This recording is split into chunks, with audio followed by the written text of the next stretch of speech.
মাওয়া ওয়া আম্মা মান খাফা মাকামা রাব্বিহি ওয়া নাহান নাফসা আনিল হাওয়া। আল্লাহ পাক রব্বুল আলামিন নাফস এবং আত্মাকে সৃষ্টি করলেন যে বান্দা বান্দি যেন এর বিপক্ষে যেন না যায়। আমার মনে চাইতেছে না যে আমি ফজর করব না, মনে চাইতেছে না আসর করব না, মনে চাইতেছে না যে ইশা করি মাগরিব করি, তো মনকে বুঝাইয়া মনকে শীতল রেখে মসজিদে এসে নামাজ পড়াকে পরে আত্মাকে পুরাপুরি ভাবে বিসর্জন দেওয়া। নফসের বিপক্ষে যাওয়া যাবে না, তো নফস পক্ষে যাওয়া যাবে না। নফস বলতেছে যে আমি গুনাহ করি, নফস বলতেছে এখন নামাজে যাব না, এখন সুদ খাই, এখন ঘুষ লেনদেন করি, এখন মানুষের সাথে জিনা ব্যভিচার করি, বা মিথ্যা জবান দিয়ে মিথ্যা কথা এমনি মানুষের সাথে বসাইছি, এমনি দুই চারটা মিথ্যা কথা বলি না, ভালো মিথ্যা কথা অন্যের নামে গীবত শেখায়েত করি কি করি না। তো নফস আল্লাহ রাব্বুল আলামিন বলতেছেন অনাহান নাফসা আনিল হাওয়া, তুমি তোমার নফসের বিপক্ষে চলে যাও।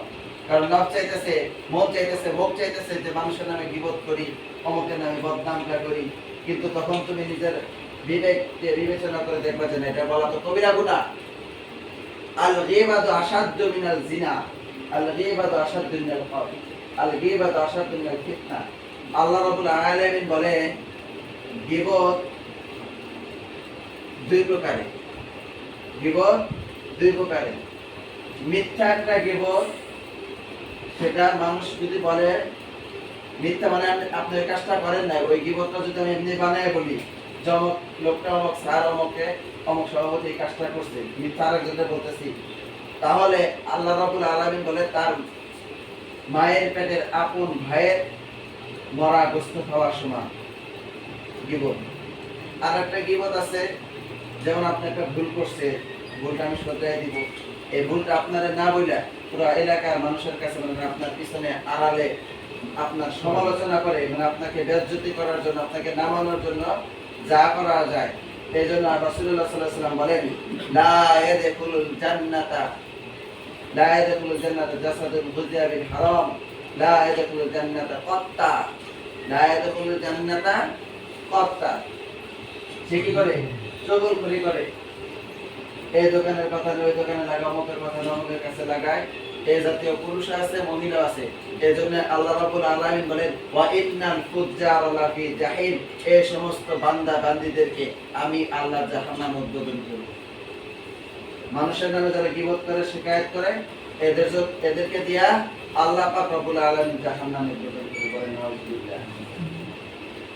আল্লাহ রাব্বুল আলামিন, আল্লাহ নবী সাল্লাল্লাহু আলাইহি ওয়াসাল্লাম বলেন জিনাল আইন নাজরু, চোখের জেনা বা চোখের দেখা সবথেকে বড় কবিরা গুনাহ, সবথেকে কবিরা গুনাহ। মানুষ চোখ দিয়ে দেখা অন্তরে ভাইবা বড় বড় কবিরা গুনাহগুলা স্বপ্নের ভিতরে লালন পালন করে। চোখ দিয়ে একটা জিনিস দেখা সেটা ধারণা নেয় যে আমি এটা করবই। চোখ দিয়ে কত বেগানা নারী দেখতেছে, চোখ দিয়ে কত জিনা দেখতেছে, কত মানুষের ন্যায় সেটা ভালো যেটা সেটা বলে না, অন্যায় সেটা দেখে দেখে অন্যায়গুলা মানুষকে বলতেছে না। একজন মানুষ ভালো কাজ করতেছে, সে দেখে, কাউকে বলে না যে ভাই আসেন আমিও ভালো হই আপনিও পরিবর্তন হন, বলে না। কিন্তু একজন খারাপ কিছু করতেছে, তারা আরো উৎসাহ দেয়।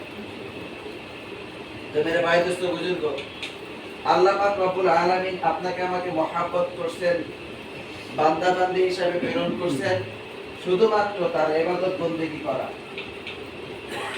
আল্লাহ রাব্বুল আলামিন বলেন আকিমুস সালাতা ওয়া আতুজ যাকাত ওয়া আকরিদুল্লাহা করদান হাসানা, যে বান্দা বান্দি দুনিয়াতে আমি আল্লাহর জন্য হজ করবে, যাকাত করবে, আমি আল্লাহকে রাজি খুশি করার জন্য নামাজ পড়বে, দান সদকা করবে, আমি আল্লাহ রাব্বুল আলামিন ঘোষণা দিলাম ওর দুনিয়াও সুন্দর হাসানা, আকিমুস সালাতা ওয়া আতুজ যাকাত ওয়া আকরিদুল্লাহা করদান হাসানা, তার দুনিয়া সুন্দর, তার আখিরাতও সুন্দর। সুবহানাল্লাহ।